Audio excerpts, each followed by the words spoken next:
The Arabian Desert, a land of scorching sun and ancient secrets. Beneath the sands lay a network of tunnels untouched for millennia.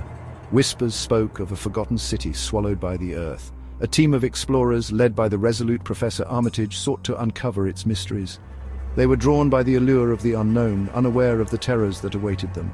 The whispers, they would soon learn, were not of a forgotten city, but of something far more sinister. Something ancient and hungry, slumbering beneath the sands.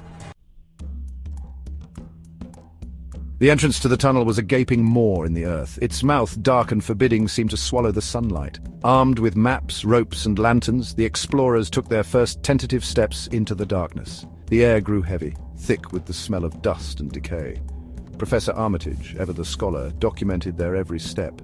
He noted the strange carvings on the walls, the unsettling silence that seemed to hum with a life of its own. He felt a growing unease, a creeping dread that seeped from the very stones themselves.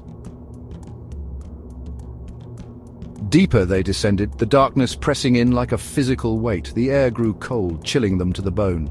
The silence was broken only by the sound of their own breathing and the drip, drip, drip of unseen water. The tunnels narrowed, forcing them to crawl on their hands and knees.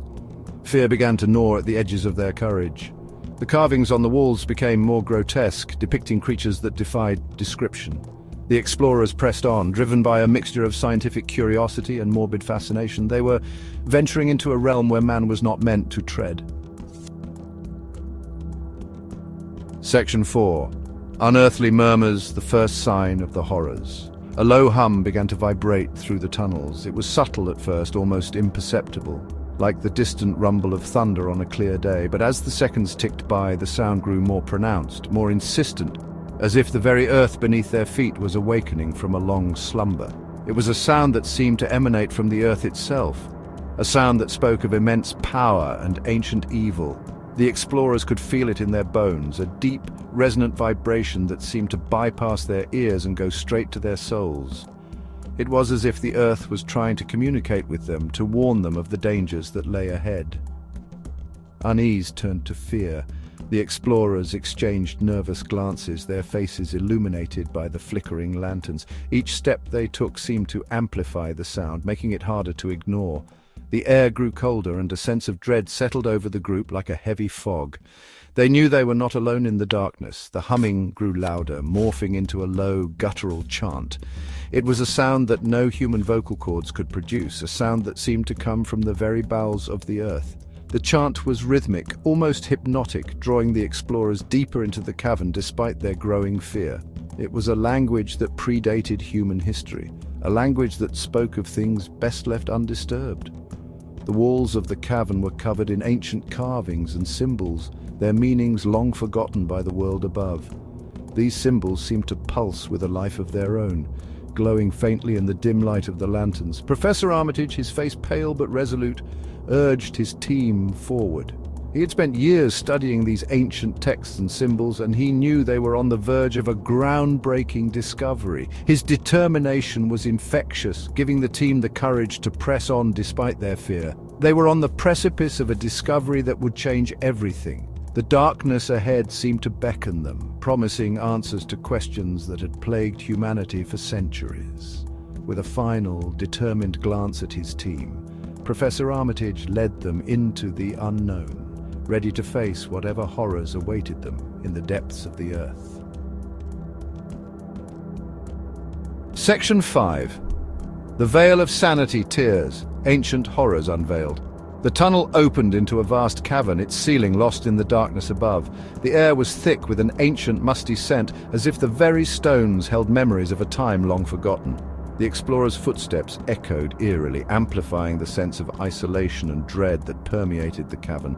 In the center of the cavern, bathed in an unnatural light, lay a city. This city, untouched by time, seemed to pulse with a life of its own. The greenish glow that emanated from its structures cast long, eerie shadows that danced on the cavern walls, creating an unsettling atmosphere.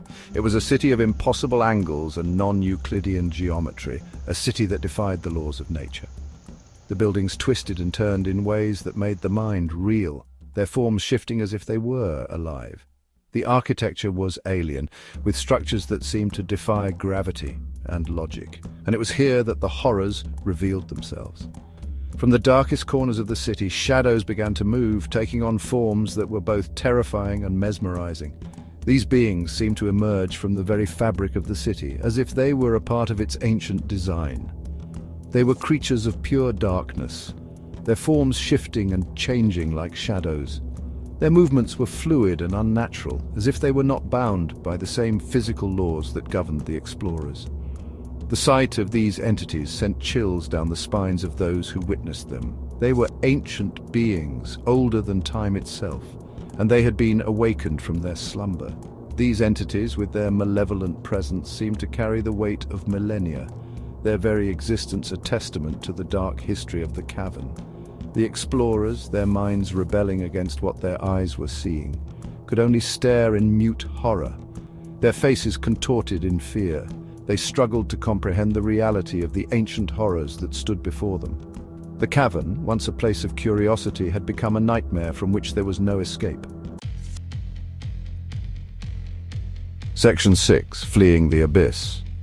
A desperate attempt for survival, panic seized the explorers. The once confident group, now reduced to a frantic mob, could feel the oppressive weight of the darkness closing in around them. They turned to flee, scrambling back the way they had come. Their footsteps echoed loudly, a cacophony of fear and desperation. Each step felt like a race against time, a desperate bid to escape the unseen terrors that pursued them. But the horrors were upon them, the air filled with the sounds of their screams, echoing through the tunnels. The walls seemed to close in, amplifying their terror. Every shadow seemed to move, every sound a potential threat.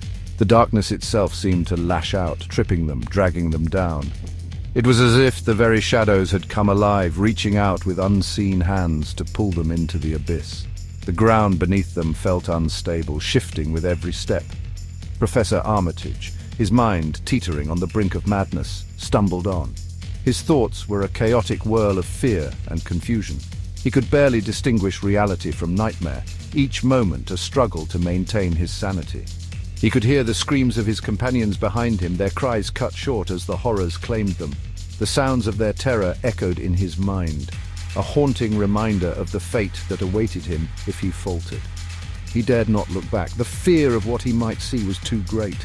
He focused on the path ahead, driven by a primal instinct to survive. Every fiber of his being screamed at him to keep moving. He ran for his life, driven by a primal fear he had never known. The darkness seemed endless, an unrelenting void that threatened to consume him. But he pushed on, fueled by the hope that somewhere, somehow, there was a way out. Section 7. The silence after the aftermath of the encounter. Silence descended upon the tunnels once more. The horrors retreated back into the darkness, their hunger sated. The ancient city slept once more, its secrets safe from prying eyes. Professor Armitage was never seen again. His notes, filled with frantic scribbles and incoherent ramblings, were all that remained of the expedition. They served as a chilling reminder of the horrors that lie beneath the surface, waiting for the unwary to awaken them. The desert kept its secrets buried beneath the sands of time,